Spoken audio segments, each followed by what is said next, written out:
On October 29, 2025, as the interstellar visitor called 3I Atlas reaches its closest pass to the Sun, something quiet and astonishing happens. The brightness does not climb in the gentle arc that models prefer. It surges, rising at roughly twice the pace that the previous nights foretold, as if a hidden seam inside the crust has just found the sky. In control rooms and on message channels, observers who have watched many comets note the change with calm precision. The date fixes the moment, the curve fixes the surprise.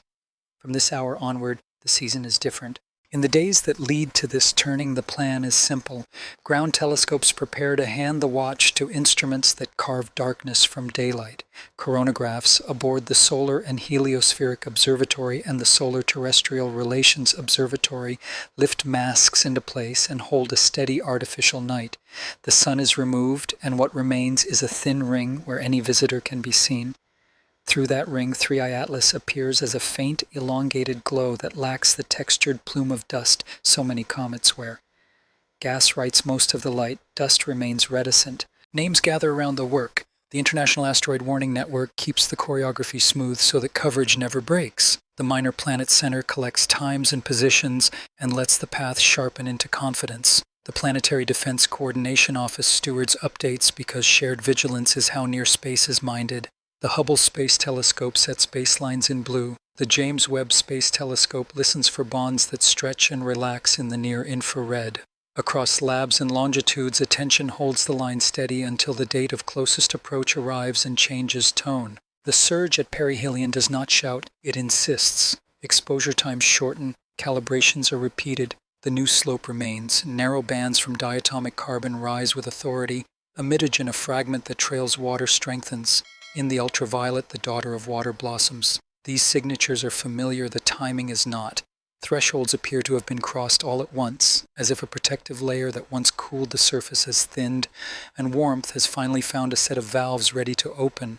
What had been a slow exhale becomes a fluent breath. Curiosity deepens because the scene is spare. The elongation grows, yet the expected dust tail does not condense into a bright river. Polarization maps, which would wrinkle if grains were abundant, stay soft. Gas dominates the glow, and plasma specialists trace faint folds at the edge of the coma where the solar wind drapes magnetic lines like gauze. The simplicity is a gift to measurement. With dust, quiet chemistry and wind are easier to read, and their conversation becomes the first thread of mystery. Why does this traveler choose molecules over motes when the sun is closest? Dates anchor memory, and so they anchor wonder. October 29, 2025 becomes a hinge in the record, a page where the slope of light changes and a season splits into before and after. Before a patient rise, a blue-leaning color that hints without declaring a plan, divided between ground and space. After a doubled pace, a smooth spear of gas without a dustpan or a set of lines in the spectrum that strengthen as if a switch had closed. The numbers stay calm. The implications widen. Attention turns to the shell that time and radiation have written. An irradiated crust tens of feet thick can act like a natural firmware, routing warmth through narrow arteries and delaying escape until geometry and pressure align. On this date, alignment has arrived. Carbon dioxide that once shaded deeper ice no longer keeps it cool.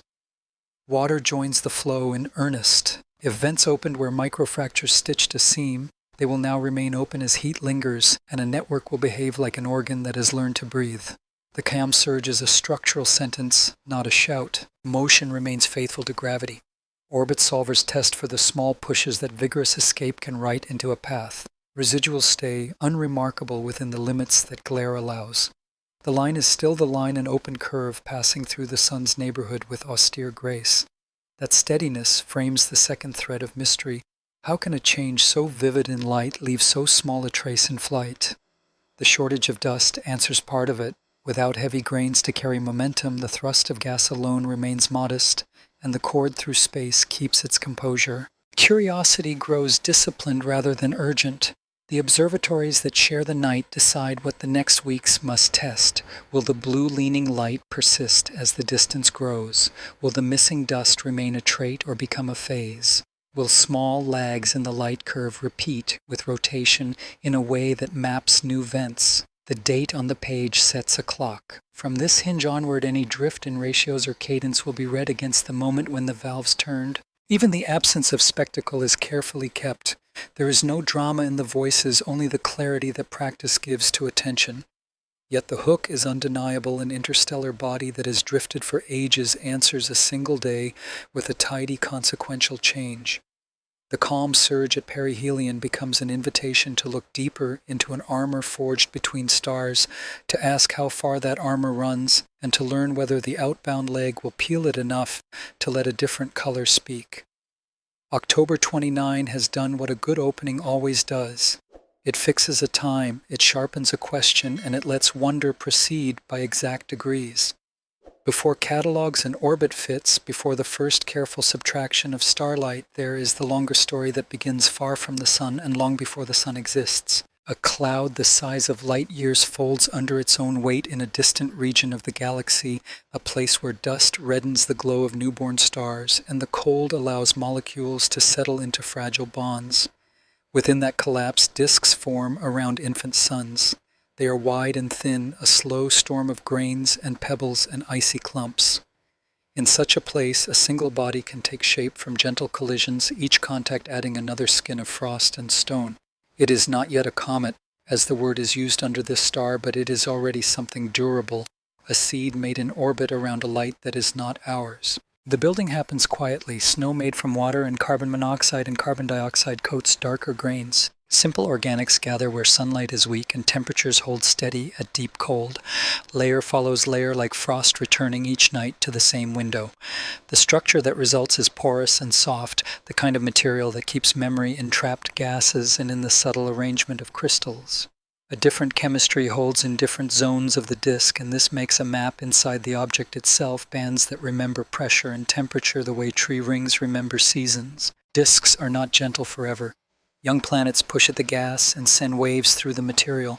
Gravity draws lines across orbits, encounters happen.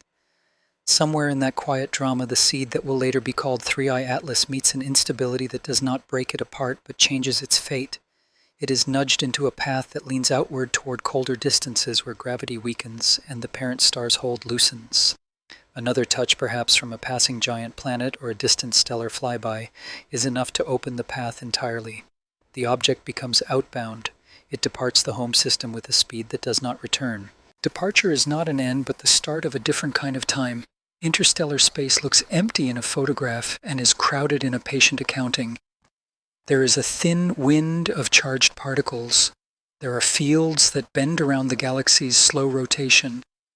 There are occasional clouds of gas where star formation has recently occurred, and shells of material where a supernova once shook the medium. Across such terrain, the traveler moves and the surfaces near its skin begin to change. High-energy particles strike. Lattices disrupt and refreeze. Simple ices reshuffle their bonds. More complex structures form dark and durable, painting the surface in colors that swallow light. With each passage through a busier region, a little more of the outermost layer compacts. Very fine cracks grow where small grains strike and leave heat behind. The interior stays cold and still insulated by its own altered shell. The galaxy turns. Spiral arms drift like slow waves. The object's path crosses regions with different densities, different backgrounds of radiation, different swarms of drifting grain. Ages collect. It may pass near open clusters where young stars sparkle blue and where gravity tugs hard for a moment and then lets go. It may slide through the outskirts of a molecular cloud and gather a faint coating of fresh frost that later processing will again transform.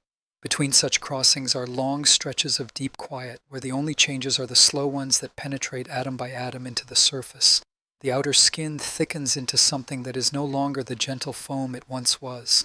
It becomes a shell, irradiated and somewhat stronger, a boundary that keeps deeper layers protected from the same fate. Survival in this environment is not trivial.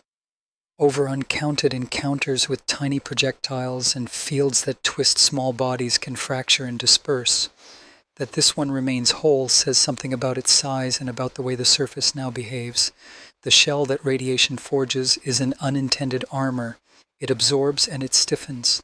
Where small impacts would once have opened uncontrollable vents, they now leave shallow scars that self-heal as vapor moves and refreezes in the cold shadow of a crater's rim. The interior gas stays mostly trapped. Whatever the body learned about chemistry during its birth remains written beneath this crust, waiting for warmth to turn it back into vapor and light. The long travel leaves another mark that is not physical but dynamical. In the absence of close encounters, the course becomes a kind of history line through the galaxy. Its direction and speed become a record of the last strong touch it received in the home system. Over billions of years, the galaxy's overall potential steers the body round and round the center, and yet the local straightness remains. It moves in a path that, when finally measured under the sun, will look steady and sure, an echo of origins imprinted in motion. At intervals, a star may pass within a light year and change the velocity by the smallest amount, not enough to capture, not enough to destroy. The body continues.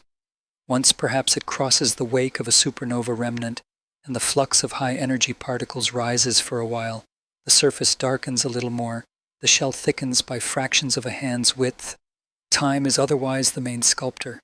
It draws out any process that can proceed with too little energy to hurry, and the result is a traveler adapted to the deep. The approach to the heliosphere begins in this context not as a sudden arrival, but as the natural continuation of a very old journey. The object has been refined for eons by forces that are mostly constant and mostly gentle. It is stable because the environment demanded stability from the start. When it crosses into the sun's wind, it does so with the patience of something that has learned to persist. The first molecules that peel away under sunlight do not signal novelty. They are the expected consequence of a slight rise in temperature.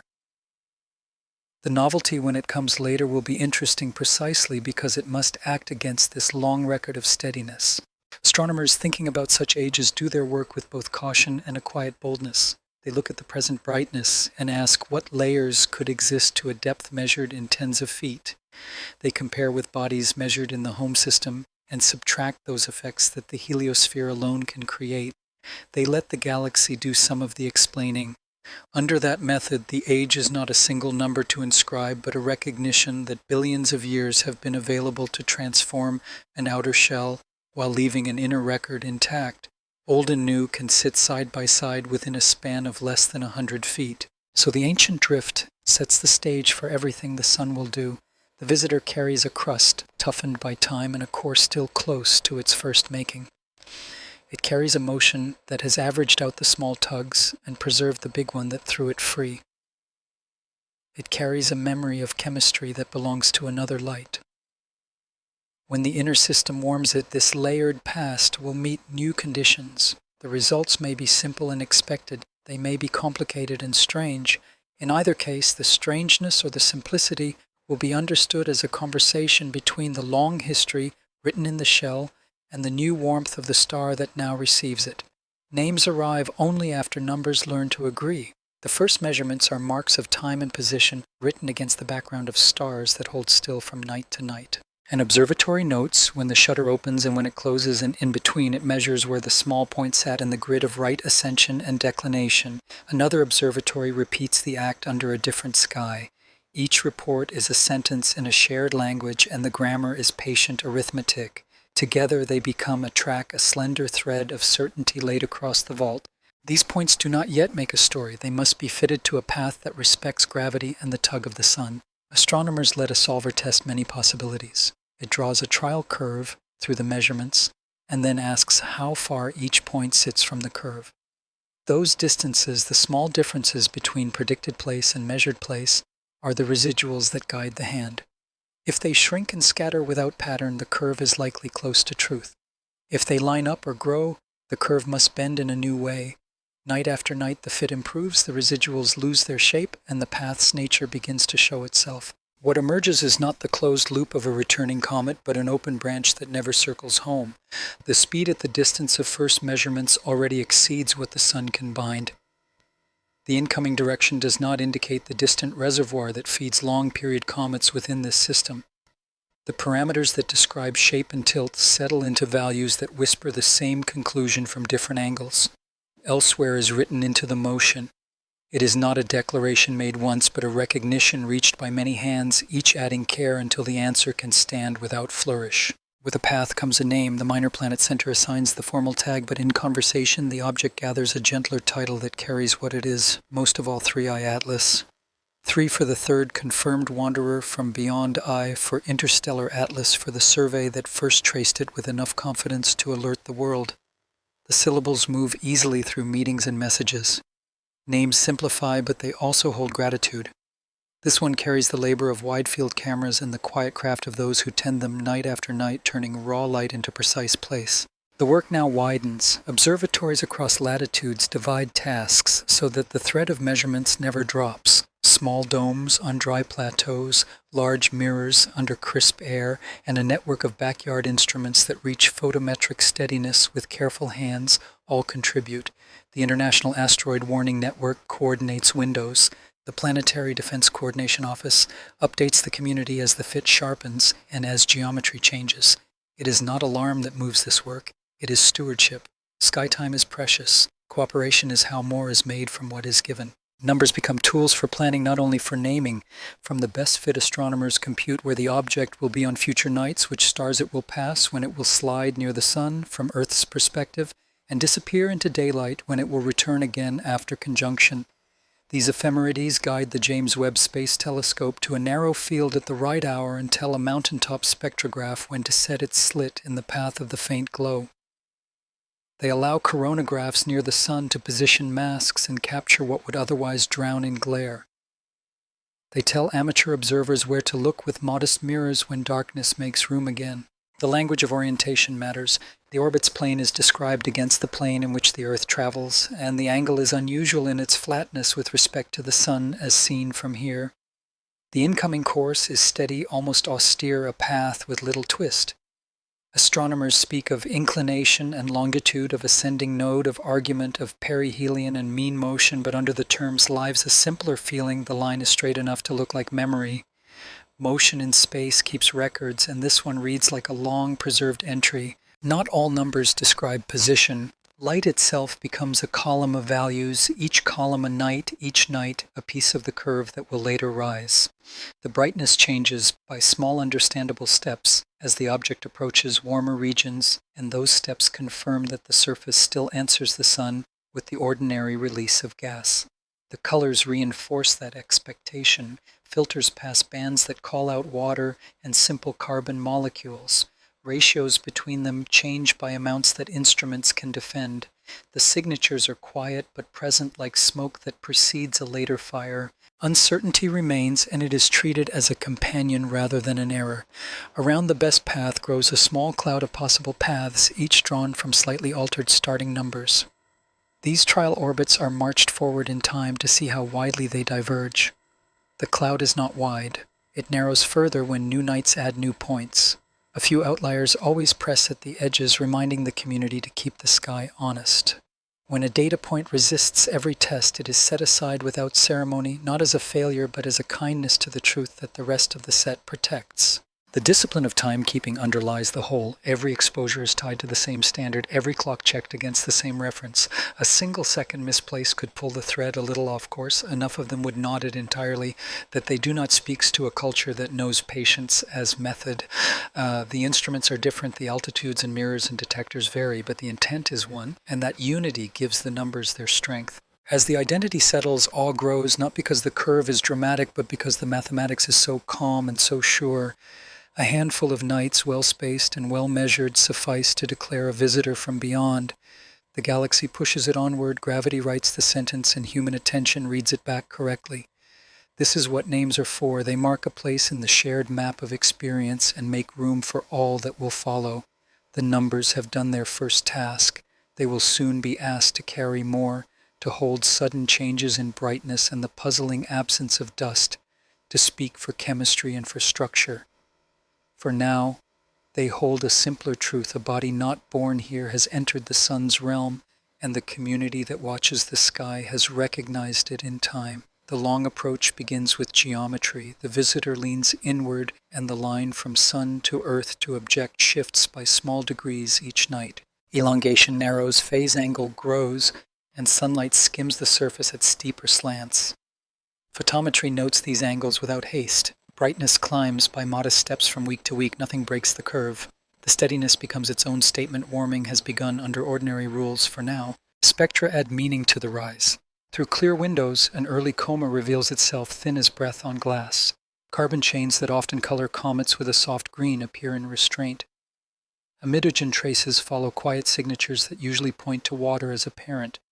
A slight lean toward blue remains after careful calibration. Teams account for airglow instrument response and the way twilight nudges a measurement by amounts too small for the eye. After the checks, the blueward tilt lingers, not dramatic, only enough to claim attention on later nights. Observatories divide the work by strength. Wide-field surveys patrol for subtle kinks in the track that might betray small jets pressing on motion. High mountains watch faint fluorescence. A few facilities test polarization across the coma to infer grain sizes, hunting for any change as temperature inches upward.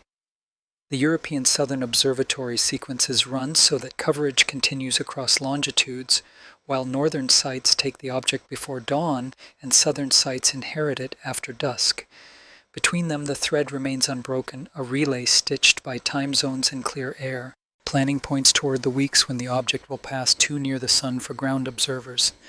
That interval is not a gap, but a handoff. Solar observatories keep coronagraphs ready. Instruments aboard the Solar and Heliospheric Observatory and the Solar Terrestrial Relations Observatory will place masks over the star and follow the faint point through an artificial eclipse. Teams write scripts for those days to protect detectors from glare while preserving the faint signal. Space telescopes complement the plan from above the air. The Hubble Space Telescope schedules a short series at blue wavelengths to pin down coma color without atmospheric sway. The James Webb Space Telescope reserves a narrow window in the near-infrared to catch the lines that speak for carbon dioxide and for water as soon as geometry allows. A nimble ultraviolet instrument watches for the hydroxyl glow that comes when sunlight breaks water apart. Together with ground campaigns, these views anchor a spectrum from ultraviolet through infrared so that later changes are not mistaken for gaps in coverage. Chemistry keeps pace with motion. At distances of a few astronomical units, carbon dioxide can sublimate while water remains largely dormant. Models with layered material and a hardened outer shell predict such behavior, and the early spectra agree in outline. Agreement reassures and invites because even agreement leaves room for nuance. If the outer crust has been toughened by a long rain of high-energy particles, its porosity and conductivity may differ from anything established in the local family of comets. Heat may flow sideways, vents may open where microfractures cross, and gas may carry fine particles that do not reflect like familiar dust. Numbers gather texture when trusted across many nights. Photometric apertures are widened and narrowed to test whether light concentrates near the nucleus or diffuses farther than seeing would allow. The ratio changes with distance telling of gas that drifts outward and carries tiny solids. Yet the dust component remains modest. Images stack deep and the tail is more suggestion than structure. The absence is noted, not yet puzzling. Many comets stay reluctant until warmth presses harder. The Minor Planet Center posts revised paths each morning, and the community follows. Amateur observers place their measures among the professional sets. Small telescopes coax spectra using simple gratings. The results, while rough, echo the larger instruments, the same bands, the same slope, the same patient brightening. There is satisfaction in the convergence confidence shared across many sites. Behind the scenes, teams prepare for the chance that outgassing will push on the motion. Non-gravitational terms sit waiting inside the solvers, ready to be turned on if the residuals show shape. For the moment, they sit at zero, a reminder that simplicity endures until the sky demands complication. Premature complexity wastes scarce time. The traveler will announce when the time is right through places measured and differences that refuse to average away. Communication stays careful and plain. Circulars speak of signal and noise, of confidence ranges, and of small systematics that creep in when frost builds on a dome slit, or when a filter wheel hesitates by a fraction. The tone is quiet because discipline holds the field together. Even so, wonder gathers between the lines in schedules that flex to protect a single contiguous night, and in a first clean spectrum that earns a note of thanks from far away. In offices and control rooms, a question returns. How deep does the altered shell run, and how quickly will light and heat find a path through it? A dozen models say a few tens of feet, with variations that depend on composition and age. If that is so, then the long approach is a test of patience as well as physics. Heat must soak, and gases must navigate a labyrinth. If vents from older impacts exist, they may wake first. If the shell is continuous, then slow permeation may delay any drama until after the object slips behind the sun. The approach becomes a season of precise calm. Every value deepens the record that will hold any surprise without distortion. The object behaves within expectations that have room to grow. At the edge of that calm waits conjunction and the sun's brightness, a curtain closing so that a different stage crew can work. For now, as the visitor crosses inward toward a closer pass, the community keeps watch and lets data become wonder by honest degrees. The day of greatest nearness does not arrive with a shout.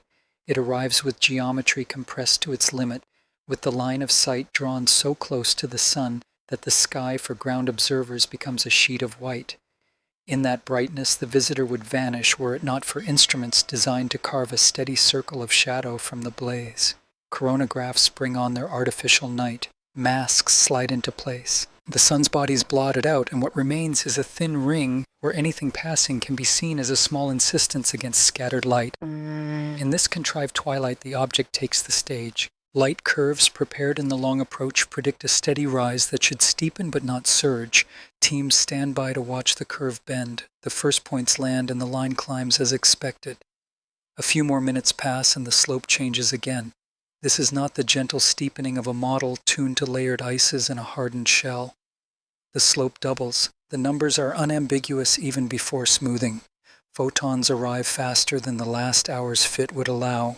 The rate itself acquires a history, and the new history is sharper. Across consoles and message channels, surprise stays quiet and exact.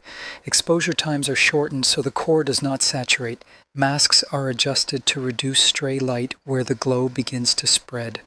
Observers who have spent years watching comets near the sun keep their tone even as they call out that the curve holds to the new pace. Something has changed in the way heat reaches gas or in the way gas reaches open space. What had been a slow exhale becomes a rush as if a hidden seam has parted and a vault of trapped molecules has found the sky. Color follows brightness and complicates it. Even through the glare reduction, a tilt toward blue strengthens. Spectra, once faint, now rise above noise with enough authority to name the contributors. Carbon chains begin to sing more clearly, and amidogen, the fragment that water often leaves behind, joins the chorus. The combination should not startle. It matches a surface, giving up common volatiles. Yet the speed at which the balance shifts is the part that insists. The chemistry is not novel. The timing is. Images gather in quick cadence. The shape blooms into a smooth, slightly stretched glow. Where dust would ordinarily draft a distinct tail, there is only the soft elongation of gas that scatters light, without the grains that make a plume bright and textured. Teams run enhanced processing to tease a dust ribbon out of the glare. The results remain reluctant. If a dust presence exists, it hides beneath thresholds that previous visitors routinely exceed. The scene acquires an unfamiliar elegance, a spear of bluish light without the grit that usually writes a long stroke across the field. From the perspective of those who favor simplicity, there is a path through the puzzle. Carbon dioxide can cloak a surface at great distance, cooling it and slowing water's escape. Nearer the sun, that cloak can thin or break. When the protection fails, buried ice meets heat directly, and a sudden transit to gas can follow. Vent geometry once sealed could have opened with a click no instrument can hear. The brightening would then be a threshold crossed, a common ingredient behaving in a sharp way because access changed. The double slope becomes a diagram of access rather than of abundance. Another interpretation takes the same numbers and amplifies uncertainty. If the crust has been altered to a thickness of dozens of feet by ages of high-energy particles, then pathways for heat and gas may be strange by local standards. Pores may run long and narrow, microfractures may connect at unexpected angles, and pressure may find its outlets not where models expect. A slow network could have fed small jets for weeks, and then at perihelion a single artery might have joined two regions and transformed trickles into a torrent. The physics would be ordinary at the scale of a grain and yet dramatic when summed across a surface. This view remains patient and cautious, but it keeps a door ajar for structure that is unlike what the inner system typically builds. Between these explanations and others, the missing dust holds steady as a gentle insistence. Sunglint from scattered grains does not rise as quickly as gas lines do. Polarization measurements near the limb of the artificial eclipse confirm the imbalance. The coma is bright in gas, muted in solids. That distribution could mean that the underlying material is rich in ice and poor in rock, or that grains are being crushed and sublimated in a heat bath close to the nucleus, leaving little to travel far as reflective motes. Both readings find partial support in the early record. Neither fully satisfies. Telemetry from instruments adds a different texture. The solar wind sweeps across the coma, and faint structures appear in the ionized portion of the gas. Folds and kinks suggest the beginnings of interactions that plasma physicists map with care. If dust were abundant, the patterns would ride against a bright canvas of solids. Instead, they draft through a translucent sheet of molecules, and the shapes therefore stand out with unusual clarity. The form of the glow and the doubling of the slope become together an invitation to widen the discipline mix around the data. The quiet drama plays out while the geometry is at its hardest for Earth. Ground telescopes stand aside. Schedules set months earlier now carry the weight for which they were built. Instruments in space keep watch without blinking. The coronagraphs do not tire. The ultraviolet detector notes a brightening in the band that water's daughter leaves. The near-infrared slit traces carbon dioxide as if someone had turned a valve.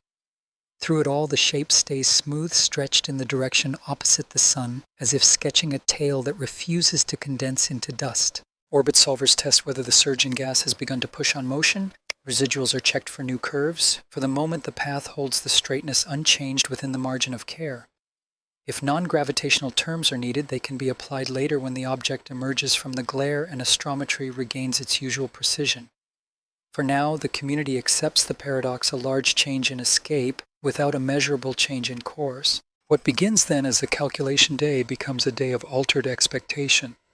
Brightness climbs at twice the previous pace. Colors lean more strongly toward the bands that water and carbon carry. Dust declines to lead. The object does not misbehave so much as choose a narrow option among many available, and in choosing it teaches. Thresholds matter, geometry matters, the way a long altered shell yields to heat matters. The calm tone that governs the observing campaign remains. The wonder intensifies by small exact degrees.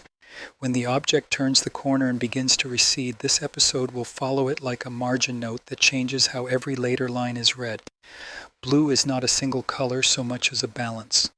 As the visitor rushes through its tightest arc instruments that split light into its narrowest parts, show a tilt that has been hinted at for weeks and now arrives without ambiguity.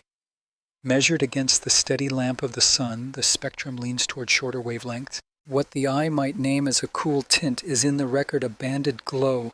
Narrow features made by diatomic carbon rise like small ridges. Broad hums shaped by emitogen settle between them.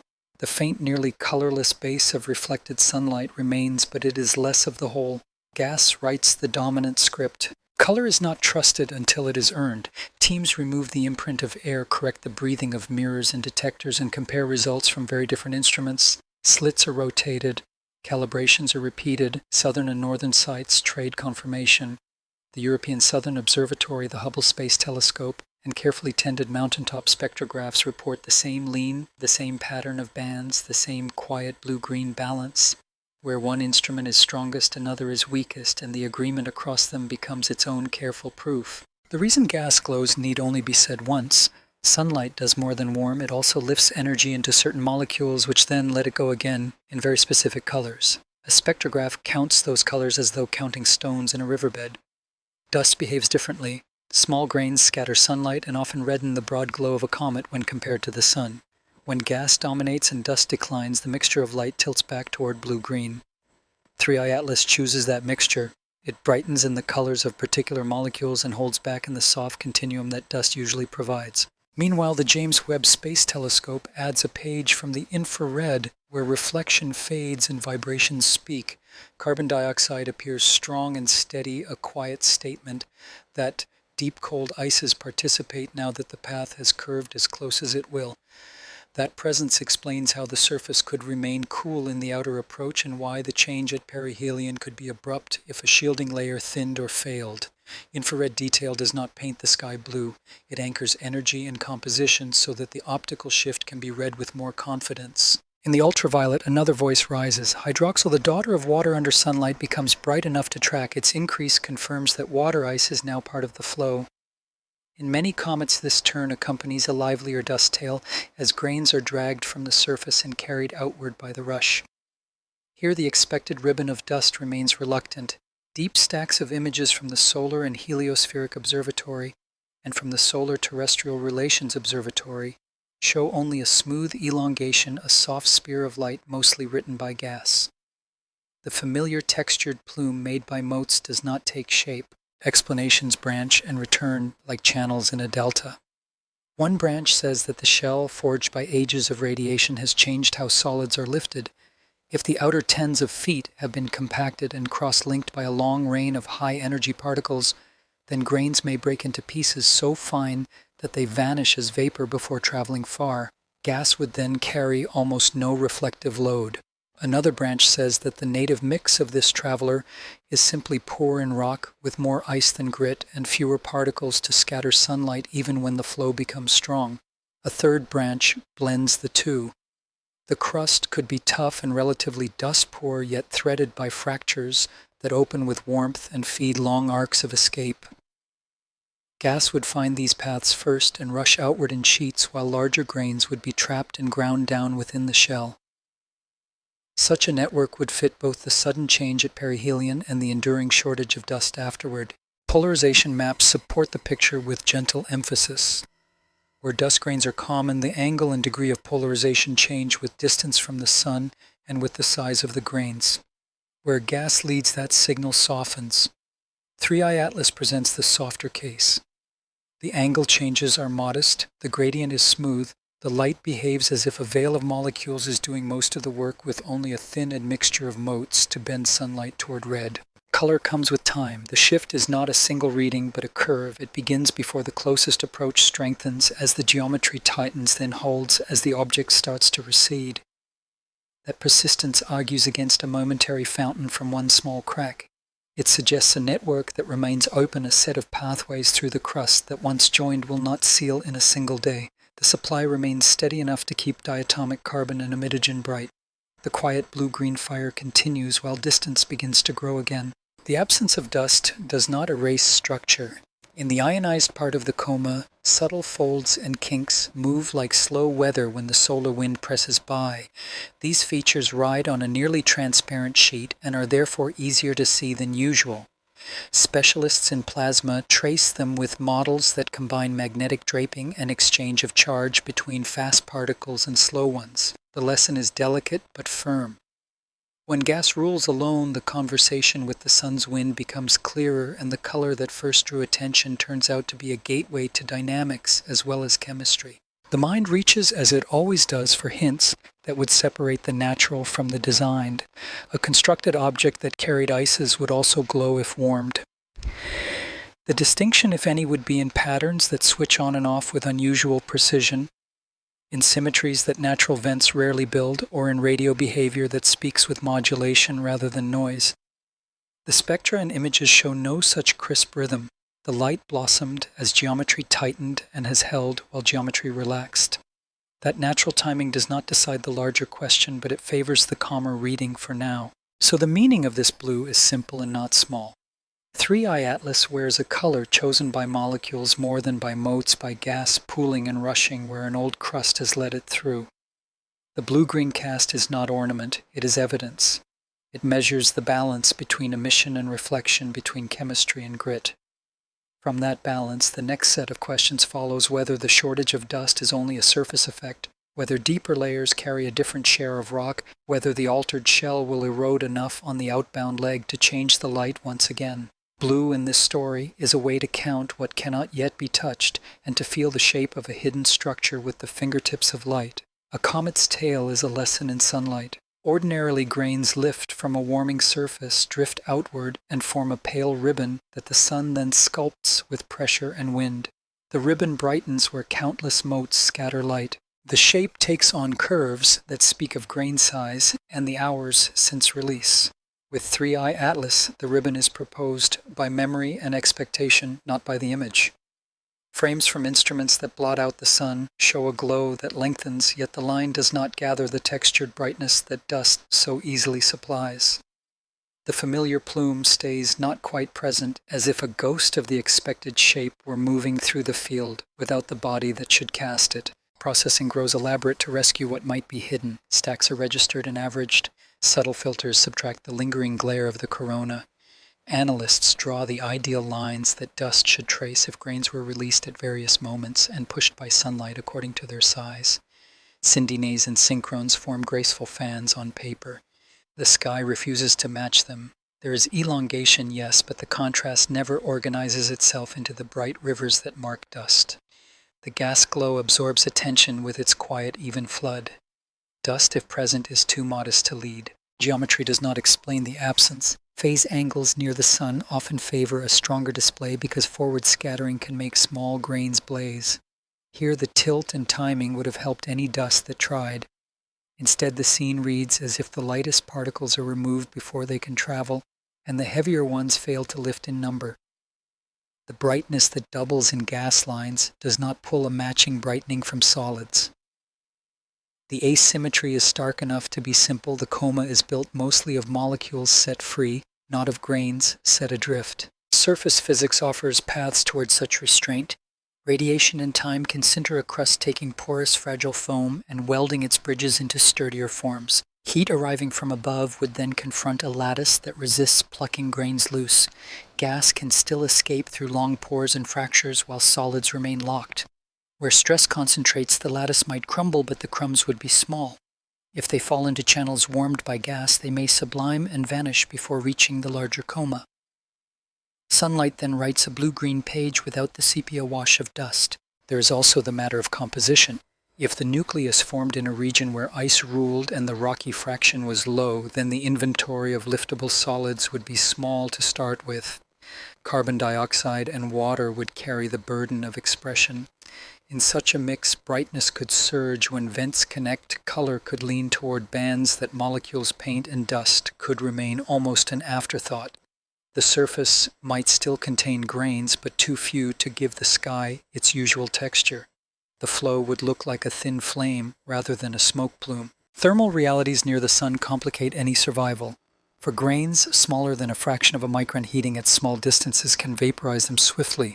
Radiation pressure would ordinarily drive them outward even as they fade, but the lost time scale could be shorter than the travel time required to make a long, bright brushstroke. Larger grains would survive longer, yet larger grains are harder to lift from a stiffened crust. The result is a narrow window in size that both escapes and persists. 3I Atlas may be closing that window by the way its shell and chemistry now behave. Polarization helps weigh these options without needing to touch them. Where dust flourishes, the polarized signal varies strongly with distance and phase. Where gas dominates, that signal softens because emission from molecules is less polarized than sunlight scattered from grains. Maps made along the smooth elongation of the coma show the gentler case. The pattern lacks the rippled change that abundant motes usually imprint. Gas calls the tune and the tail vanishes into its uniformity. Even in this quiet dynamics whisper, the ionized portion of the coma carries faint striations, thin folds that drift and ripple under the solar wind like gauze moving in a breeze. Plasma modeling follows the lines of magnetic draping and charge exchange to explain why these shapes appear where they do.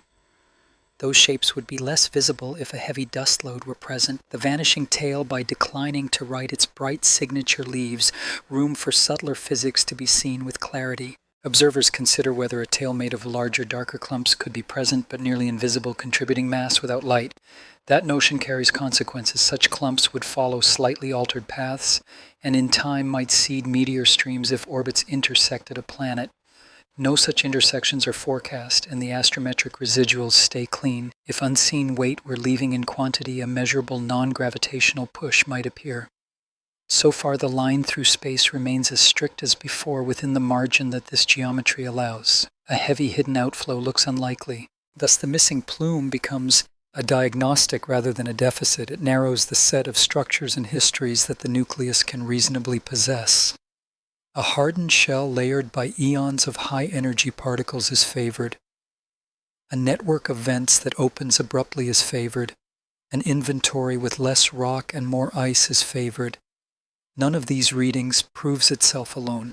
Together they align with images where gas outshines everything that dust would ordinarily provide. No one reading erases the possibility that deeper layers carry different proportions. If the outer tens of feet are a product of interstellar weather, the crust could be misleading about the interior. As the object recedes and the sun's heat works longer on the same faces, erosion may cut through the modified shell and invite a change. A late blooming plume of dust would then matter as much for what it says about depth as for what it adds to beauty. The present absence, noted with care rather than surprise, sets a baseline for watching that possible turn. In the end, the vanishing tail reframes the visitor's character. It is not shy, it is selective. It speaks in molecules rather than in motes. It writes in smooth glows rather than in textured streams. Beauty is not lost. It is translated into a different dialect of light, one that rewards patient spectra and maps of polarization more than broad photographs of a sweeping plume. In that translation lies information about crust chemistry and history. The absence sketches the object's shape by what it refuses to release. It is a quiet articulation, a negative space that turns out to be eloquent. Armor in space is not forged by hammers. It is made by time, radiation, and cold until a tender surface changes into something older than its chemistry. Long before the sun's wind encloses the traveler, the interstellar medium lays a quiet claim. High-energy particles strike knock bonds apart and leave fragments that recombine into darker, harder skins. The very topmost grains become something new, and then the process works deeper, turning porous frost into a denser weave. In this way, a shell gathers not built in a day, but accumulated across ages, an archive of every environment crossed. Radiation does not merely darken, it edits. When a shower of energetic particles passes through ice and rock, it writes thousands of small changes in the lattice. Carbon monoxide becomes carbon dioxide. Simple organics cross-link into terry films that reflect less light and conduct heat differently. Water ice shattered and refrozen grows less crystalline and more glass-like. Each change is a small adjustment to how sunlight is absorbed, how warmth travels, and how easily trapped gases move. Over eons, the adjustments sum into a behavior that differs from anything made under the sun's protection. Depth is the most delicate part of this story because it decides how the present meets the past. Modeling and laboratory proxies suggest that particles energetic enough to drive these edits can alter material to depths of many tens of feet, thinning with depth, but still effective far below a single season's thaw. Micrometeoroid strikes add their punctuation, compacting surfaces grain by grain and sealing small pores. Over the ages, a gradient forms stiffest near the skin, less altered below, with a zone between them where microfractures thread like roots in dry soil. Gas must find its path through this complexity. A crust that has been hardened by radiation can resist plucking grains loose while still permitting long, narrow routes for molecules. Heat then seeps inward along tortuous corridors, and pressure builds beneath any roofs that conduct poorly. In some places, a crack connects shallow pockets and an artery forms. In others, the shell holds and the interior warms with nowhere to speak. When a threshold is crossed, the balance can change in a moment, and a vault that was quiet becomes a passage. The outburst at closest approach fits this logic with unnerving neatness. Strength and weakness coexist in the same skin. Compaction increases thermal inertia, so the surface warms slowly and holds heat longer. Microfracturing lowers the effective stiffness along certain lines so that stress concentrates where the shell has been stitched and restitched by ages of repair. Gas, searching for a route, will choose those stitched lines first. Once a vein opens, it remains because the gas flow itself scours and maintains it. The result is a shell that behaves like a reservoir with valves reluctant until the valve turns generous, after selective about what it lets pass. Electrostatic life joins this mechanical story only when the sun is near. Light and the solar wind deposit charge that can loft the finest grains on worlds with airless faces. Here, though, there are few grains to loft. The shell's prior history has left it poor in loose material, and vents that carry molecules do not carry many motes. The ionized fringe of the coma shows folds and wrinkles drawn by the wind's magnetic field, and those patterns stand clear precisely because dust does not drown them. The shell therefore shapes both chemistry and the way plasma reveals itself. Clues that point to this armor accumulate across wavelengths. The blue-green lean in optical light says that emission from molecules dominates reflection from grains. The near-infrared mapping of carbon dioxide says that deep cold stores are present and engaged. The ultraviolet rise of the water daughter says that water ice beneath the outer eddies is also active. The polarization maps say that particles which would ordinarily shift the angle of scattered sunlight are scarce. Together, these readings describe a surface that releases gas with freedom and dust with restraint, a signature of a crust toughened by a very long voyage. Comparison, when handled gently, strengthens the case. Local comets visited by spacecraft have shown crusts that are fragile on human scales with boulders and dust layers that slough beneath a season's light. This traveler presents a different temperament, less given to shedding, more given to breathing through a sieve. The difference is not a contradiction, it is a context. A body that spent billions of years beyond any star's protective wind will keep a different memory than a body that spent most of its life under the sun's influence. The irradiated shell is that memory rendered into matter. This armor is a mask and also a ledger. Its thickness remembers stretches of space where radiation was stronger, perhaps near star-forming regions or along the edges of ancient shock fronts. Its chemistry remembers long winters between such crossings when only the oldest changes continued imperceptibly. If such memories could be decoded, one might read a travelogue from the gradients of hardness and color buried within the first few dozen feet. For now, the decoding remains an idea. The only tool available is light, and light can only infer. What the shell means for the next weeks is simple and consequential. Erosion under sustained warmth may chip at the altered zone and open windows to fresher layers below. If that happens, dust could finally assert itself. Colors could tilt toward warmer slopes, and small forces from asymmetric jets could begin to write their subtle curves into the path. If the shell remains stout, then gas will continue to lead, the blue-green tilt will persist, and motion will stay near its present straightness. Either way, the armor rules the terms of expression. When astronomers speak of the protective shell, they mean a thing that changes how the object shows itself and a thing that kept it whole long enough to arrive. Radiation forged it without intention. Time cured it into strength. In the visitor's sudden brightening and its persistent shortage of dust, and in the clean lines of its flight, the shell's handwriting is everywhere. It is both the reason that 3I Atlas endures and the reason it now behaves in ways that quietly ask for new patience, so that the armor's lessons can be read as they are revealed. Beneath the altered shell waits a quieter country.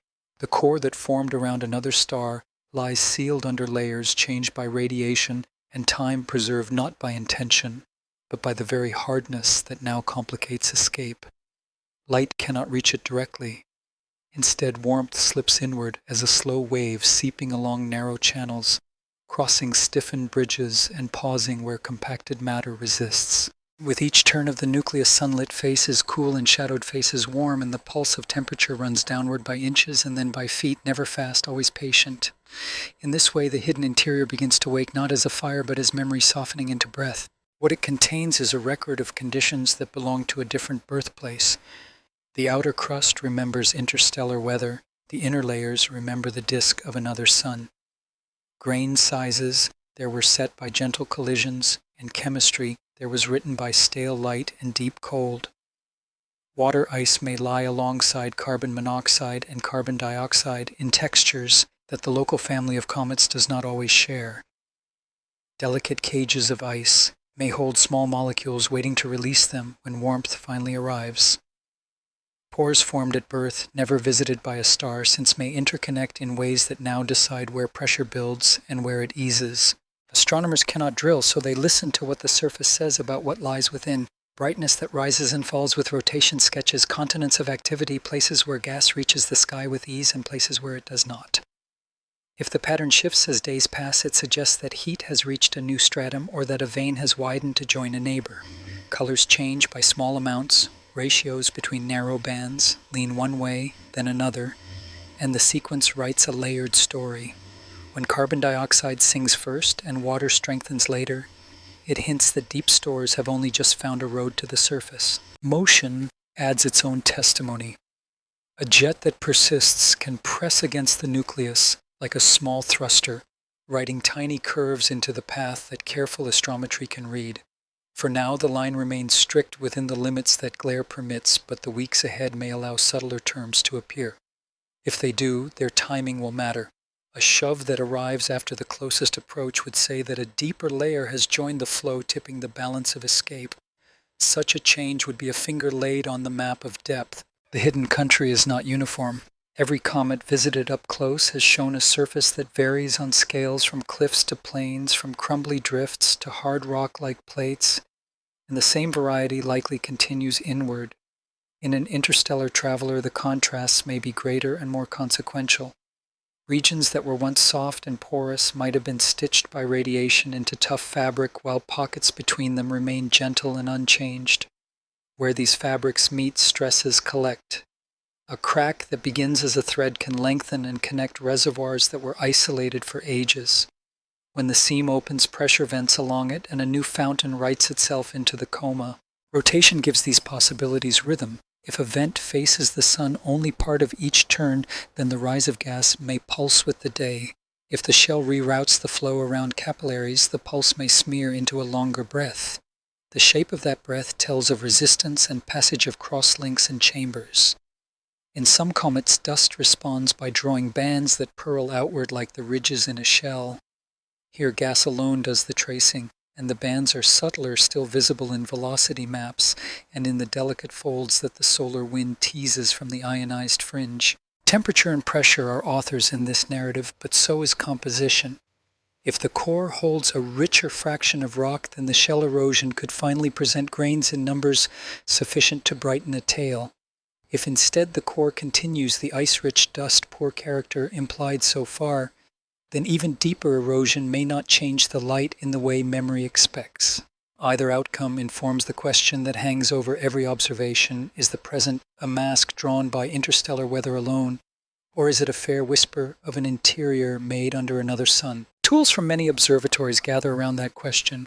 The James Webb Space Telescope listens in the near-infrared for bonds that stretch and relax following the signatures of water, carbon dioxide, and simple organics as they rise and fall.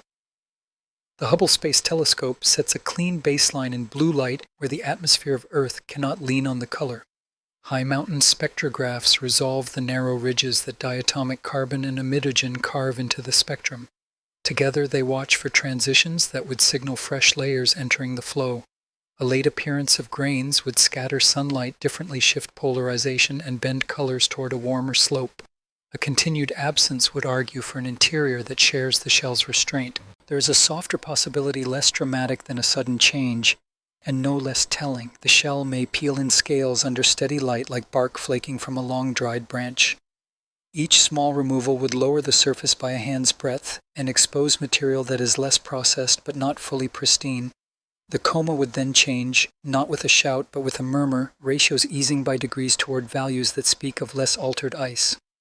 Such a drift would take patience to see and would reward the long, even cadence that the observing campaign already keeps. Seismology by starlight is a dream, yet echoes do travel through such bodies when vents open or crust fails. Subtle changes in rotation rate or in the wobble of the axis can betray mass loss from specific places.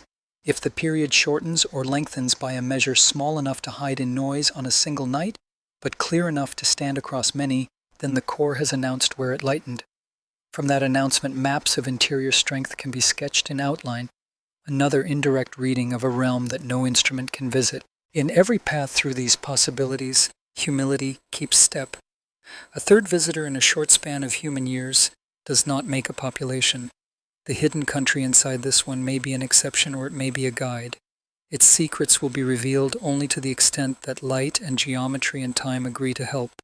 The task then is not to hurry a conclusion, but to keep attention steady while warmth continues to talk to depth. Beneath the armor lies the origin story. Whether it stays masked or speaks in a new dialect on the outbound leg, that story will fold into the quiet record the sky is writing now, a record that future travelers will help to interpret layer by patient layer. After the fire, the ember does not simply cool, it settles into a different glow, and the numbers learn its new behavior. The visitor turns the corner from greatest nearness and begins the slow widening of distance. Geometry relaxes. The masks of coronagraphs are no longer the only shields that make sight possible. Night returns to the ground first as a sliver of time in the pre-dawn, then as a longer ribbon after dusk. Telescopes blink awake to reacquire the point that left them weeks before. It is the same body, and not the same. Light now carries the memory of what was opened. Brightness falls as distance grows, but not quite with the grace that models would prefer. The curve softens, then hesitates, then softens again, as if the shell's new valves are learning their rhythm. The faint lean toward blue holds steady, though ratios between the bands wander by small telling amounts. Hydroxyl remains present, with a steadiness that says water still has clear access to the sky. Carbon dioxide continues to speak in the near-infrared with a voice that was not silenced by the turn. The outburst did not close the doors it opened. It rearranged them. Astrometry regains its usual sharpness now that glare has eased.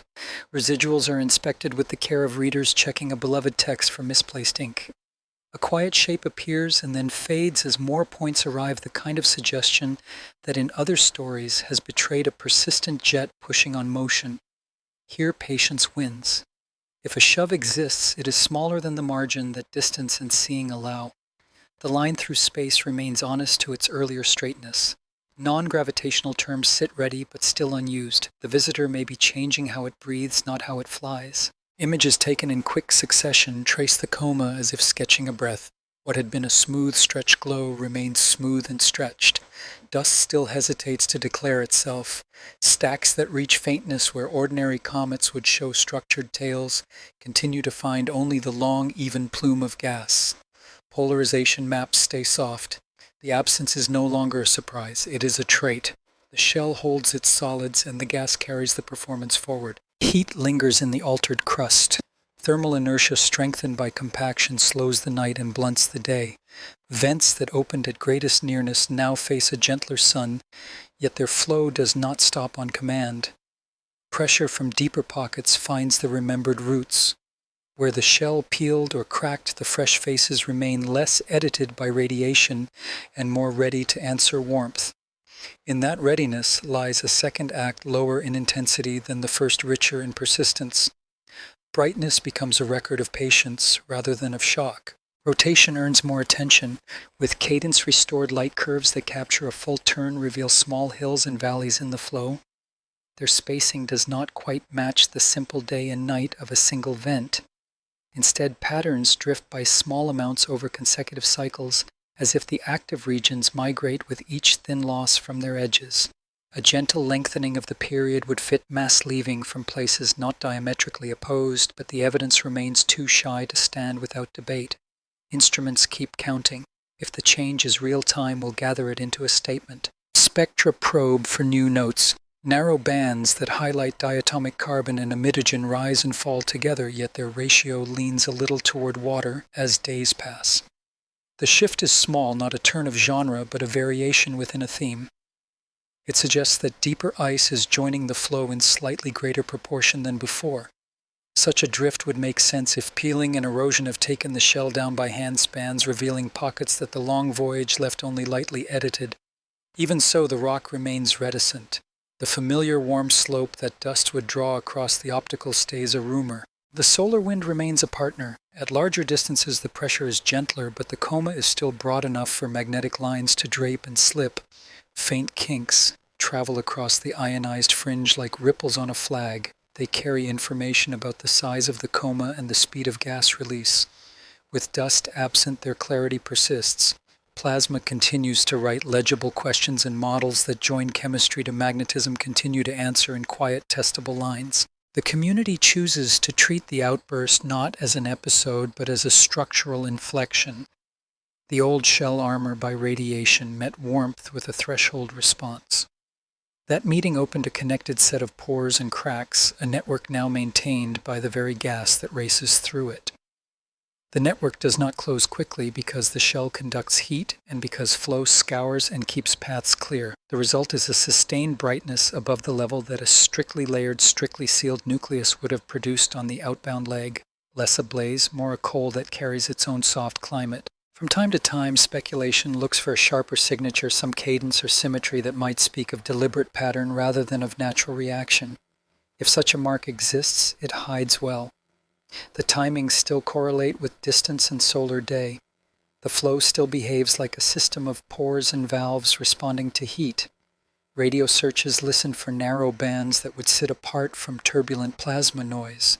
they find none that persist. Attributing intention would require a different kind of evidence than the sky now offers. So attention stays with the things that can be weighed.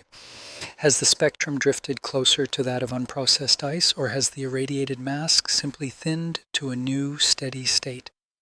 Will dust appear at last when the shell thins to where grain-holding bridges fail, or will the rock fraction prove small even in depth? Will subtle pushes from asymmetric escape finally write themselves into the path, or will the clean memory of the last great shove continue to rule? Each night's data answers a little without closing the book. The ember cools as any ember must, yet it does so under rules it helped to create. The outburst urged a new architecture into being. The outbound leg tests its resilience. In the difference between what goes quiet and what endures, the interior speaks. That voice is measured now by instruments that can finally look again without a mask, and that voice keeps to the tone this visitor prefers, restrained, precise, and in its restraint all the more instructive. The fire has passed, the shape it left behind keeps teaching. Planet making begins with dust and ends with worlds, but the middle is troublesome. Grains collide and stick pebbles gather into clumps, and then at sizes measured in arm spans to house lengths the story falters. Gas drag robs momentum, fragments spiral inward and collide too hard to hold. In many models, the growth of stones into mountains stalls, asking for a bridge that nature must provide if planets are to exist at all. One answer imagines that the bridge arrives from outside. The galaxy is not a still pool, it is a slow exchange. Bodies like 3I Atlas drift between stars by the billions, and young systems rich in gas and gravity can catch a fraction of them. Each captured traveler arrives already large enough to pull material to itself. Each is a seed that lets a disk skip the fragile middle and hurry toward a world. Capture has several quiet ways to happen. A young star wears a wide, dense disk where gas and dust circle at different speeds. An interstellar body that crosses the disk meets drag from gas, and some of its speed is lost as heat. If the loss is enough, the path closes and the object remains first on a long loop and then on a shorter one, a new resident among pebbles that suddenly find a large neighbor. Gravity now works with time. The seed clears a wake, gathers a skirt of fines, and wraps itself in a first mantle of local material. If a giant planet is forming nearby, its tides and wakes amplify the process, and the seed grows faster than theory would grant to any native clump that began as dust alone. There is another channel for capture when stars are still in clusters. Young suns move in groups through the same clouds that formed them. Their mutual gravity lifts and sets small bodies adrift like driftwood on a tide. In such a place, the speed differences are modest, and a visitor can be traded from one system to another with gentle tugs. A few will sink into disks and stay. The rest continue on, but the exchange itself raises the odds that any given disk will meet a seed during its brief fertile youth. Observations of disks lend the idea of patient plausibility. High-resolution maps made at long wavelengths show rings and gaps around infant stars, patterns that tell of solids being trapped and sculpted by pressure and by forming planets. A seed that arrives into such a disk would find these traps already working, corralling material where it can be collected. If the seed sits inside a ring, it can accrete from a reservoir that nature has conveniently piled. If it crosses a gap, it can grow by stirring the edges and drawing fines from both sides. These interactions would leave signatures in the disk's light that in time might be distinguished from those made by planets born without imported cores. In this frame, 3I Atlas is not only a comet, it is also an example of what might have been. Had its long path intersected a young disk, its hard shell could have served as a shield, while the first layers of local dust adhered. Its interior, rich in volatile ice and perhaps lean in rock, could have set the chemistry of the first crust on a new world. A temperate region in a wide disk would have wrapped the seed in clays and organics. A colder region would have steeped it in frosts. Time tides and collisions would have done the rest. Instead, it passed every such chance and arrives here as a solitary remnant of unspent possibility. The notion of seeds also touches a wider pattern. Surveys find large planets circling stars, more massive than the Sun, with a frequency that challenges simple timelines because the disks around such stars are thought to disperse quickly. If seeds were common, growth could begin earlier and proceed faster, easing the schedule. The idea does not decide the case, but it softens a tension between what telescopes see and what basic models predict. It says that the galaxy helps its own disks by delivering ready-made nuclei at a rate that varies with environment and time. There is caution in this thought. Seeds need not be rare to be important, but they need not be common to be decisive either. A single capture in a disk's earliest million years could tip the balance between a family of small worlds and a family that includes giants. The scale of the effect would depend on what the seed brings. An ice-rich dust-poor body like 3I Atlas would add volatile mass and a scaffolding for frost. A more rock-rich traveler would favor early crust and inner belts. The diversity of interstellar bodies would thus be written into the diversity of planetary systems. The present visitor offers small tests for this widening idea. Its stubborn shortage of dust suggests a shell that resists shedding. In a disk, such a shell would change how accretion begins. Material would first cling to gas condensed on cold faces, then to facets warmed by the young star. The first layers would not be torn away by every small collision, because the seed's gravity would already be strong on the scale of pebbles. The same toughness that now shields 3I Atlas from losing grains would then help it keep what the disk delivers. Seeds are not only cores, they are handles that give a growing world purchase on its environment. To imagine many such bodies moving through the galaxy is to imagine a slow rain of chances. Most will miss the brief disks entirely. Some will pass through and leave no trace. A few will be caught. Among those, some will be ground to dust, and some will be promoted to centers around which rings grow into layers and layers into spheres. The interchange would make every planetary system a mosaic of local and imported histories. It would mean that the stories of worlds begin before their stars first shine. For the watchers now measuring the changes of this one traveler, such speculation remains an aside kept gentle by the data. No single spectrum can prove the seed hypothesis. No single light curve can map the probability of capture. Yet the object itself, older than the sun and resilient enough to cross the heliosphere intact, makes the premise vivid. It shows that solid bodies do survive between stars for times that matter. It shows that a seed, if delivered, would arrive carrying chemistry from elsewhere and strength earned by eons of cold. On the outbound leg, as distance grows and brightness eases, the thought of what might have been becomes a second lens. 3I Atlas is a messenger twice over a report from another nursery and an example of the kind of visitor that may have helped some nurseries grow their worlds more quickly. Whether that help is common or rare, the possibility sets a compassionate scale against which the present measurements feel larger. A single traveler in a single season can remind a species that planets like stories may begin with found objects that drift in at the right moment, and that sometimes drift on, leaving only the idea of what they could have started behind. Motion keeps records that light alone cannot. Long before the visitor shows color before spectra lean and bands rise its path through space states, a quiet fact it is not bound. The line that observatories recover from scattered measurements is an open curve gentled by the sun's pull near closest approach and then released again to the larger dark. In plots where positions are laid over nights, the track looks almost straight, a ruler's edge drawn across a field of stars. The straightness is not defiance, it is memory. It remembers a last great push in another system and has not met a tug strong enough since to erase it. The appearance of flatness is helped by vantage. Seen from Earth during weeks when glare forces the object to be watched near the sun, projection compresses curvature. In coronagraph images, the nucleus drifts like a bead along a taut thread. Even after the turn, when ground telescopes take up the relay again, the sweep is so broad that the eye feels only firmness. Curvature is present written by the sun as it must be, yet the scale is so large that the mind registers a plane. The traveler seems to cross the inner system as if skimming a table, the tilt slight, the waviness small. Astrometry gives the feeling numbers. Residuals scatter quietly around zero when the best path is subtracted from the measured one. Attempts to improve the fit by adding the small terms that represent rockets made of gas do not hold their gain. The non-gravitational language remains available but unused.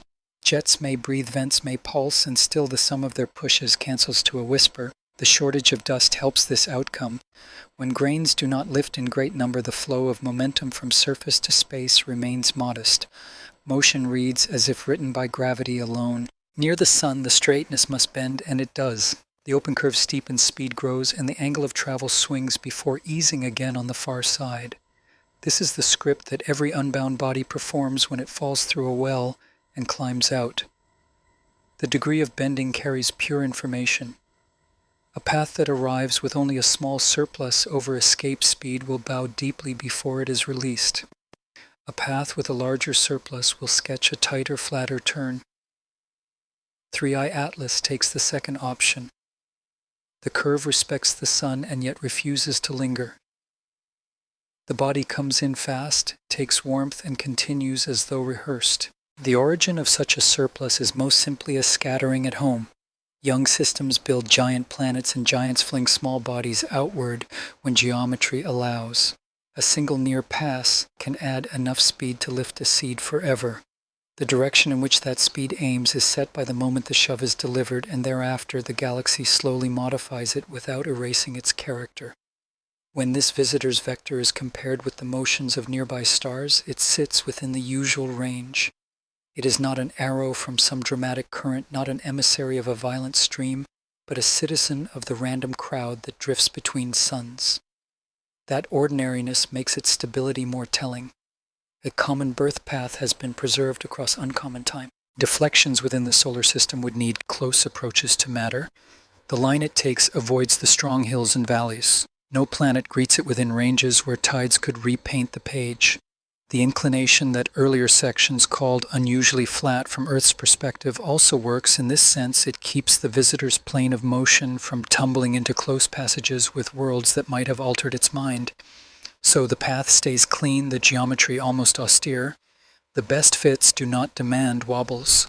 The text of the orbit remains legible without margin notes. Still, the possibility of change is not banished. If erosion on the outbound leg thins the crust and opens a long asymmetric vein, then the resulting thrust could write a small bias into the flight. The change would not look like a kink so much as a gentle preference for one side accumulated over weeks. Astrometry will be sharp enough now to see it if it grows large enough to matter. If nothing appears, the outcome will say that the valves opened at perihelion breathe in near balance, a matched set of lungs that push and pull without steering. Either result teaches. Motion is a meter for the interior in ways that photographs are not. The larger meaning reaches outward. In an interstellar context, the direction from which the body approaches and the direction to which it departs define a chord through the local galaxy. That chord can be compared with those drawn by other visitors. The first known traveler traced one line, the second traced another, and now a third adds a third line. With each, a map of interstellar traffic begins tentative and incomplete and yet suggestive. None of the 3 points toward the same parent stream. Each is a solitary messenger. If a family of shared origins exists, it remains hidden under present statistics, or it disperses before it can be recognized. The sense of flatness carries into how time is felt against the track. A path this strict implies a long interval without strong meetings. The body has threaded spaces dense and thin, has passed fields that bend and clouds that whisper, and has done so without losing the imprint of its last decisive encounter. The shell described earlier helps here. Toughness learned under radiation allows the surface to ride through small abrasions without losing mass that could have shifted spin or path. Structure preserves motion, and motion in turn allowed structure to remain in calm environments that favored its endurance. Cause and consequence braid. Comparison with comets born here clarifies the contrast. Many local long-period visitors are remodeled by returns that pull them near giant planets or into resonances that lengthen and tilt their paths. Their curves trace the history of a family life under one star. 3i Atlas carries a single older sentence written elsewhere. The sentence is short and severe. It says, "A push once a fall, now a departure next." That severity does not make the object simple, it makes it coherent. Everything learned about chemistry and shell can be layered on a kinematic truth that stays simple enough to guide interpretation. In the last images of this season, as the brightness relaxes and the coma thins, the straightness becomes an aesthetic as well as a datum. The visitor crosses the refractory chandeliers of the inner corona and then moves outward over fields where background stars return to prominence. It does not meander to say farewell. It extends its line and goes. Telescopes will follow until faintness wins, and then the path will remain on paper for a long time, a curve that stretches into a future where its details are no longer watched. In that continuation lies the quiet poetry of mechanics. The sky writes a rule the object obeys, and the obedience is filled with information. So the flatness is not an absence of story, it is the story of one great event long ago preserved by the luck of many quiet crossings. It is the canvas on which the new colors of gas and the missing tail are painted. It is the baseline against which any later push will be noticed. Motion holds the memory of creation, and because it is still legible, the rest of the record can be read with confidence. The line is a sentence, the sentence is a life, and the life moves on unhurried, steady, and true. Between crust and code lies a resemblance that asks for care. The traveler's shell, shaped by radiation and time, behaves as if it had been engineered to sleep for ages and wake near a star. It resists shedding grains, it conducts warmth with reluctance, it routes gas along narrow arteries, and when a threshold is crossed, it opens in a clean rush. A designer of deep-time couriers might ask for the same traits. Nature without intention has produced a close rhyme. The likeness is not a verdict, it is a lens through which behavior can be read without haste. Engineering favors thresholds because thresholds turn noise into decision. A latch holds until a spring crosses a certain tension and then moves without stutter. In the irradiated shell around 3I Atlas, cosmic weather has fashioned latches from chemistry and stress. Carbon dioxide shaded water and delayed escape far from the sun. Compaction raised thermal inertia so that heat accumulated rather than fled. Microfractures formed valves that stayed closed until a seam linked pockets into a path. At perihelion, the path joined, and the response stepped, not slid. The curve looked tidy because many small processes once aligned behaved as one. Radiation hardening is an old craft in machines. Polymers are cross-linked to keep them from softening. Semiconductors are shielded or chosen for tolerance, and architectures are arranged to degrade with grace. The shell that covers the visitor has been cross-linked by the galaxy itself. Bonds were broken and remade until the topmost layers thickened and darkened. Porosity fell and conduits narrowed. Heat now travels in slow patterns that resemble logic only because options are limited.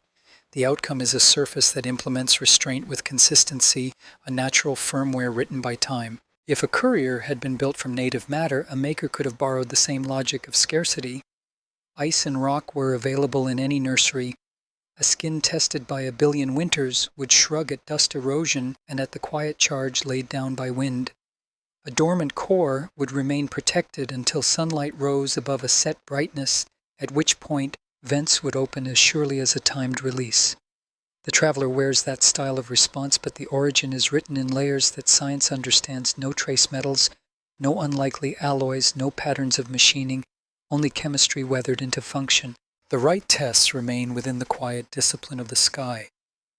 An artificial origin would likely leave symmetries that exceed what natural cracks keep a cadence that snaps on and off at intervals not tracked by distance and day or radio features that repeat with narrow spacing through hours that plasma cannot mimic.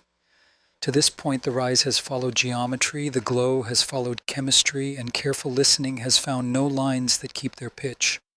What remains striking is not any single signature, but the way many ordinary signatures add together into a scene that looks curated because it is simple. The tidy look can mislead. Restraint reads as choice because it is spare. The smooth spear of gas without a dusty banner looks deliberate. Yet the spare line is well explained by a dust-poor inventory and by a shell that grinds small grains to vapor before they can travel. Polarization maps, which would have wrinkled if motes were plentiful, stay soft. Infrared lines that swell with carbon dioxide and with water tell a plain story of layered ices joining the flow. Elegance in this case is a gift of physics. The object is not hiding its nature, it is revealing it with fewer moving parts. Even so, the comparison helps name what the shell appears to do in terms that carry predictive power. Threshold, valve, debounce, and hysteresis are words from control theory, and they are also words a crust can earn.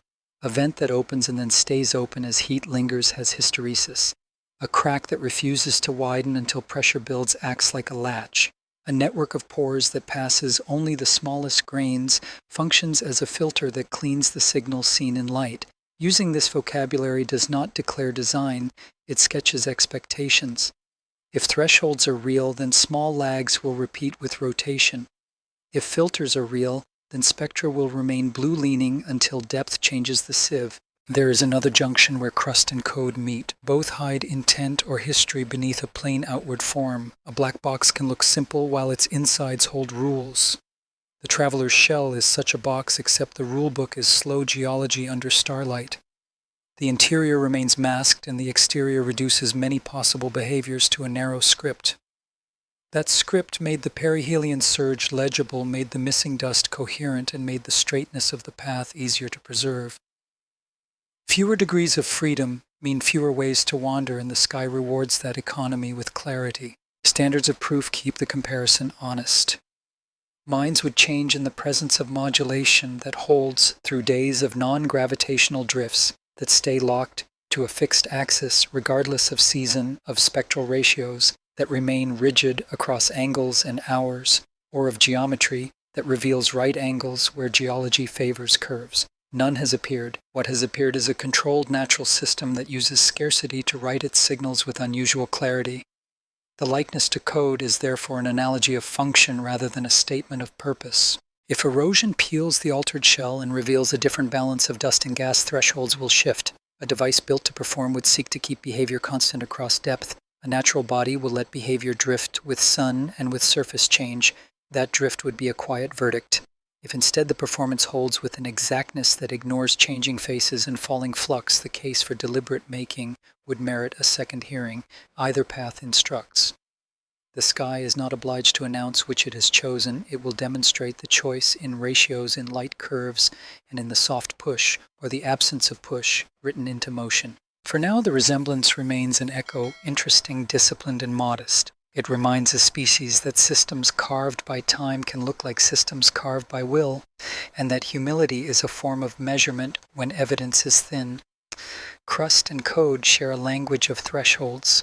On this night under this sun, the crust is speaking first. If a code waits beneath it, that answer is still sleeping. Silence has kinds. There is the silence of distance where light arrives but speech does not. There is the silence of physics where processes hum in wide bands and leave no narrow tones. There is also the instructive silence that remains after careful listening, the sort that says what is absent as clearly as any presence could. As the visitor recedes and the glare eases, instruments turn toward that silence with intent, asking whether anything in the flow carries a pattern that nature does not usually compose. Radio rays listen first because radio is generous with information. A natural coma sings in broad continua shaped by thermal noise and by plasma processes that sketch shifting lines. A device, if such a thing existed, might prefer slender carriers' tones that hold their pitch or sweep with a drift set by a clock rather than by wind. Observers lay out searches across many frequencies and many drift rates. They correct for the changing velocity of the object so that a signal anchored to it would stand still. They test for polarization that stays fixed, while geometry changes another mark that nature rarely leaves.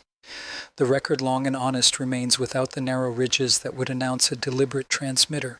Where lines appear, they move and soften with the solar wind, a behavior that matches ionized gas and magnetic draping, rather than any rule a clock would keep. Optical and infrared light invite different tests. A machine would often print symmetry into its spectrum ratios between lines that remain unnaturally constant as phase angle and brightness evolve. The spectrographs answer with small drifting changes, instead a living balance between diatomic carbon, emitogen water's daughter, and carbon dioxide. The lean toward blue that first drew attention persists because molecules still lead the glow, but the ratios breathe with rotation and with distance. Breath is not the signature of a code. It is the signature of vents and warmth and roots that shift as a shell erodes by inches and then by feet. Photometry, steady and patient, looks for cadence that refuses to track the sun. Engineers favor clocks because clocks simplify control. Geology favors cycles because cycles follow illumination. Teams fold the light curve over many candidate periods in search of a beat that holds across days, regardless of changing geometry. The strongest rhythms align with rotation and with the daily vantage that the orbit imposes. The rest diminish under more data, as artifacts often do. No crisp strobing stands apart from the planetary day and the sun's slow dimming with distance. The visitor keeps time with heat. Polarization offers a subtle path. Engineered surfaces can scatter light with a precision that natural grains seldom match, producing angles and degrees that resist change when view and phase shift. The coma of 3I Atlas continues to present the softer case. Polarization remains low and smooth, consistent with emission from gas diluted by only a thin contribution from dust. Where the map changes, it does so gradually and follows the stretched shape of the coma rather than lines that would hint at mirrors or plates turning in step. Plasma structures in the ionized fringe carry their own kind of rhythm, one written by magnetic fields and by waves that march along them. A natural flow makes striations that appear sheer and vanish as the wind's speed and direction vary. A crafted pattern would keep its spacing even when the solar wind changes mood. The folds observed near closest approach and on the outbound leg change with the environment. They sharpen in faster wind, relax in slower, and rotate as draping alters the local field. The behavior is coherent without being rigid, a signal drawn by conditions rather than by rules that ignore them. Radar, the sharpest test of surface, stays mostly a thought experiment at this distance and size. Beams from Earth would need the echo of a larger, closer body to sketch relief with confidence. Even so, planners consider geometries later in the season when power budgets and direction might align. A natural nucleus gives back a rough, diffuse glint. A specular flash that repeats like a mirror might raise questions. For now, the echo is too faint to read. The silence here is practical, not philosophical. At high spectral resolution, isotopic ratios whisper about birthplaces. A traveler from another star might carry a deuterium fraction or a carbon balance different from local averages. Remote measurements at the current faintness and geometry cannot yet fix such ratios with authority, but the idea guides strategy. When brightness and angle allow a few narrow windows in the ultraviolet and in the infrared may offer constraints, if the ratios sit within the broad diversity already known among local comets, the reading will say little beyond kinship of chemistry. If they depart strongly, that departure will be one of the clearest marks that the interior remembers a different nursery, and yet still a natural one. Star occultations by the coma suggest another listening mode. A field rich with background points allows the gas to draw faint silhouettes as the object passes. Variations in those silhouettes can reveal filaments, arcs, or edges. Natural flows make curving braided forms that wander. Right angles and repeating lattices would challenge that expectation. Early attempts yield smooth fades and recoveries consistent with a veil that thickens and thins without carving geometry into straight segments. The veil behaves like breath and not like a screen. Across all of these tests runs a common caution. Absence of evidence is not evidence of absence, but patterned silence across methods narrows the space in which extraordinary claims can stand.